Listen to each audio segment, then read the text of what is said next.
하나님의 말씀은 열왕기상 1절부터 13절까지입니다. 제가 봉독해 올리겠습니다. 솔로몬 왕이 바로의 딸 외에 이방의 많은 여인을 사랑하였으니 곧 모압과 암몬과 에돔과 시돈과 헷 여인이라. 여호와께서 일찍이 이 여러 백성에 대하여 이스라엘 자손에게 말씀하시기를 너희는 그들과 서로 통혼하지 말며 그들도 너희와 서로 통혼하게 하지 말라. 그들이 반드시 너희의 마음을 돌려 그들의 신들을 따르게 하리라 하였으나 솔로몬이 그들을 사랑하였더라. 왕은 후궁이 700명이요 첩이 300명이라. 그의 여인들이 왕의 마음을 돌아서게 하였더라. 솔로몬의 나이가 많을 때에 그의 여인들이 그의 마음을 돌려 다른 신들을 따르게 하였으므로 왕의 마음이 그의 아버지 다윗의 마음과 같지 아니하여 그의 하나님 여호와 앞에 온전하지 못하였으니 이는 시돈 사람의 여신 아스다롯을 따르고 암몬 사람의 가증한 밀곰을 따름이라. 솔로몬이 여호와 눈앞에서 악을 행하여 그의 아버지 다윗이 여호와를 온전히 따름같이 따르지 아니하고 모압에 가증한 그모스를 위하여 예루살렘 앞 산에 산당을 지었고 또 암몬 자손의 가증한 몰록을 위하여 그와 같이 하였으니 그가 또 그의 이방 여인들을 위하여 다 그와 같이 한지라. 그들이 자기의 신들에게 분향하며 제사하였더라.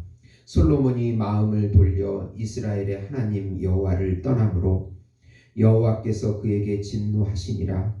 여호와께서 일찍이 2번이나 그에게 나타나시고 이 일에 대하여 명령하사 다른 신을 따르지 말라 하셨으나 그가 여호와의 명령을 지키지 않았으므로 여호와께서 솔로몬에게 말씀하시되 내게 이러한 일이 있었고 또 내가 내 언약과 내게 명령한 법도를 지키지 아니하였으니 내가 반드시 이 나라를 내게서 빼앗아 내 신하에게 주리라.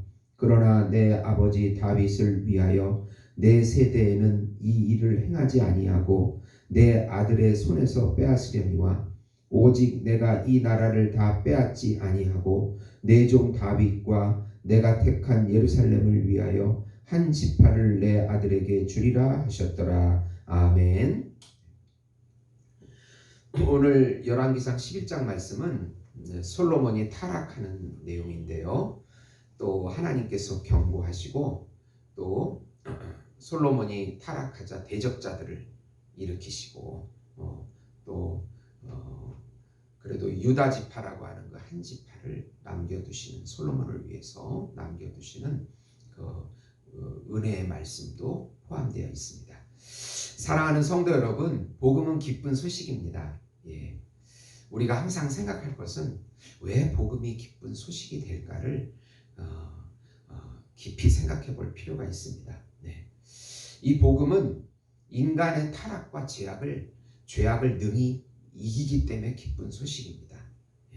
또 그 복음이 이기기 때문에 하나님과 다시 우리가 영원히 교제할 수 있다는 길을 열어주기 때문에 기쁜 소식입니다.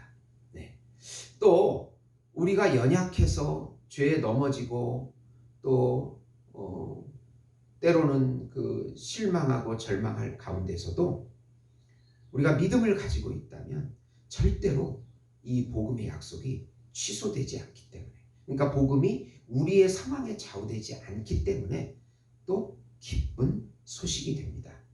구원과 평강과 안식이 예수님의 능력으로 지금 여기서부터 믿는 그 순간부터 우리 안에 들어오기 시작을 합니다. 그래서 이것이 더 완성이 되고 성취되고 또 우리는 더욱더 그것을 누리면서 또 영원한 안식, 그때까지 예수님이 재림으로 영원한 안식이 완성될 그때까지 이 복음의 약속이 취소되지 않기 때문에 기쁜 소식이 되는 것입니다. 복음은 우리가 그렇게 추구하는, 나와 세상이 추구하는 그런 겉사람, 학벌이나 돈이나 인기나 세상, 이런 것을 추구하는 것은 허무한 삶이 되거든요. 결론이 뻔합니다. 그런 관점에서 다시 속사람이신 예수님, 그분이 그분으로 향하는 삶의 방향을 그분으로 향하도록 이끌어주는 것이 복음이기 때문에 기쁜 소식이 됩니다. 예수님은 참 자아이시고 우리의 새 자아가 되주시기 때문에 우리 삶이 참 삶이 되게 해주십니다. 허무하지 않습니다. 네.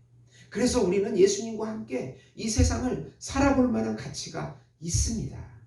포기하시면 안 됩니다. 아무리 어려움이 있어도 끝까지 예수님을 붙잡고 가면 하나님께서 보증해 주신 삶입니다.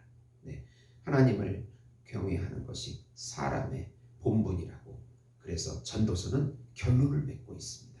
살아볼 만한 가치가 있다는 거예요. 절대 포기하지 말라는 거예요. 네. 우선 그 솔로몬의 타락 사건은 우리에게 하나님은 우상 숭배를 가장 싫어하신다는 사실을 알려주고 있습니다. 솔로몬은 그 정략 결혼을 통해 가지고 수많은 여인들을 사랑하게 됩니다. 네, 여기서의 사랑은 아하브라는 말인데 이 강한 집착을 가진 사랑을 의미합니다. 후궁이 700명이고 첩이 300명입니다. 이 여인들이 솔로몬이 이제 나이가 드니까 감람산에다가 산당을 지어달라고 자기가 어렸을 때 믿었던 그 본국에서 믿었던 그 산당들을 하나씩 지어달라고 난리를 치는 거예요. 여기 예루살렘 성전이 앞에 있는데 그 앞에 감람산이 있는데 그 앞에다 수많은 산당들을 지어지는 그 상황이 나오게 됩니다. 네.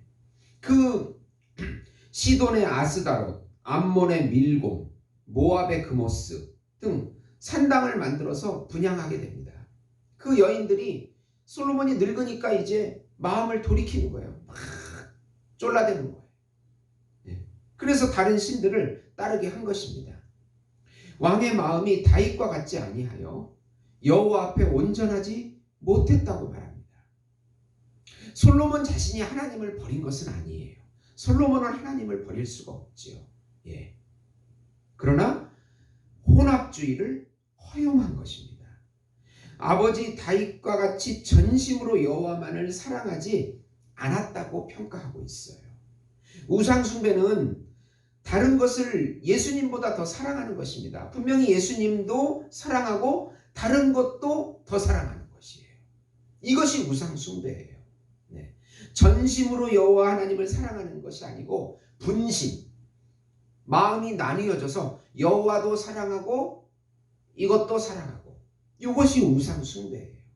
네. 그러니까 예수님도 사랑하고 돈이나 인기나 세상이나 나의 지혜나 이런 것도 같이 사랑하는 거. 사실 우리가 지금 얼마나 많이 혼합주의에 빠져 있습니까? 여기서 분심에서 전심으로 돌아서는 것. 하나님을 예수님을 소유한 것이 이 세상 모든 것을 소유한 것이라고 고백하는 것. 그것이 진정으로 여호와 하나님 예수님을 사랑하는 것입니다. 그런데 하나님은 죄를 지으면은 반드시 벌을 주시기 전에 회개할 수 있는 기회를 주신다는 사실이에요. 이거 은혜입니다. 네. 하나님은 솔로몬에게 2번이나 경고를 하고 회개의 기회를 줍니다. 직접 나타나셔서 말씀하셨다고 9절에 2번이나 나타나셔서 경고했다고 회개를 촉구했다고 말씀하고 있어요. 그럼에도 불구하고 솔로몬은 그 명령을 지키지 않고 회개하지 않았습니다. 분명히 모세의 율법에도 이방인과 통혼하지 말라는 말씀을 알고 있었을 것입니다. 그리고 여호와 하나님께서 직접 나타나셔서 회개의 기회를 2번이나 줬음에도 불구하고 회개하지 않았어요. 어떻게 이럴 수가 있습니까? 그 위대한 솔로몬이 인간의 마음은 타락을 하게 되면 고집을 부리고 교만이 강하게 나타납니다. 분명히 알고 있어요. 죄라는 것을. 근데 그 욕구가 너무 강하기 때문에, 죄의 욕구가 너무 강해가지고 반드시 그것을 하고야 말고 이루어냅니다. 네, 회개하지 않습니다. 알아도 회개하지 않아요. 예. 이방 여인에 대한 사랑이 강하고, 그리고 알고 지은 우상 숭배의 죄를 회개하고 싶지 않은 거예요. 누가 와서 말려도 회개하지 않아요. 다윗이 참 위대한 것은 그것이에요. 나단 선지자가 와서 당신이 저지른 간음과 살인 교사와 그리고 그 교만의 죄를 회개하라고 했을 때 다윗은 그 즉시 꼬꾸라져서 회개를 했어요. 네. 그런데 솔로몬은 회개하지 않았어요. 그것이 다윗과 솔로몬의 차이입니다. 네. 그래서 다윗은 회개했기 때문에 죄를 안 지은 것이 아니고 회개했기 때문에 전심으로 여호와를 사랑했다고 평가를 받았고, 솔로몬은 죄를 지었음에도 불구하고 회개하지 않았기 때문에 우상 숭배했다고 하는 그 인생의 결말이 부정적으로 나타나는 것으로 나오게 되는 것입니다. 네. 회개하지 않는 솔로몬에게 하나님께서는 인생의 채찍을 들어서 훈계하시지만은 또 유다 지파라고 하는 한 지파를 남겨두심으로 유다 지파에서 오실 예수님, 그분을 바라보라고 은혜를 주시고 계십니다.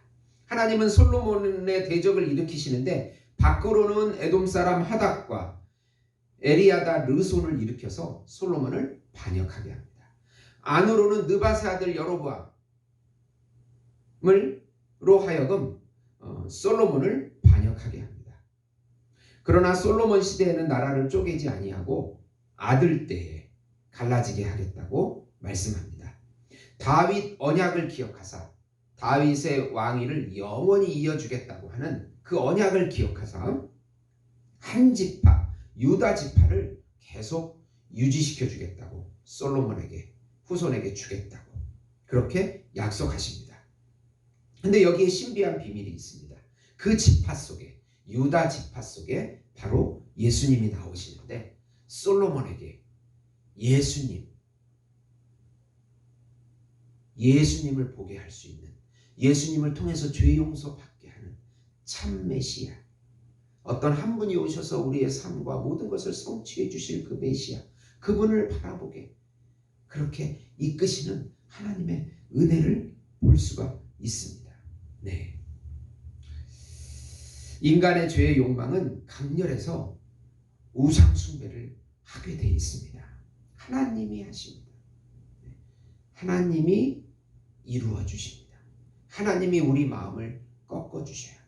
예수님이 오셔서 우리 마음을 다스리지 않으면 절대로 우리는 우상 숭배를 이겨낼 수가 없다는 것을 배울 수가 있습니다.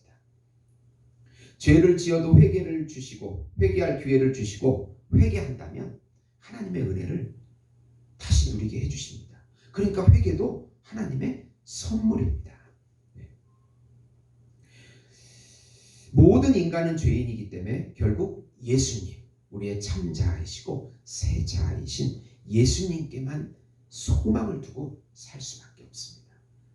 예수님을 소유한 것이, 예수님을 가진 것이 전부를 가진 것입니다. 사랑하는 성도 여러분, 예수님을 소유한 것이 전부를 가진 것이라고 하는 고백을 이 순간 하시면서 모든 환경이 어려워도 믿음과 인내를 가지고 승리하시는 우리 예수목장교회 성도 여러분이 되시길 예수님의 이름으로 축원드립니다. 기도하시겠습니다. 하나님 아버지, 감사합니다. 예수님의 은혜 아니면 우리는 죄의 욕망을 이길 수가 없습니다. 죄를 지어도 회개를 통하여 또 은혜를 회복시켜 주시는 우리 하나님을 찬양합니다. 날마다 우리 안에서 예수의 영이 자라고 커져서 예수의 삶이 나올 수 있도록 축복해 주시옵소서. 어떤 어려움도 우리 예수님을 사랑하는 마음을 빼앗기지 않도록 믿음으로 승리할 수 있도록 인도해 주시고 함께 동행해 주시옵소서. 예수님의 이름으로 기도드리옵나이다. 아멘.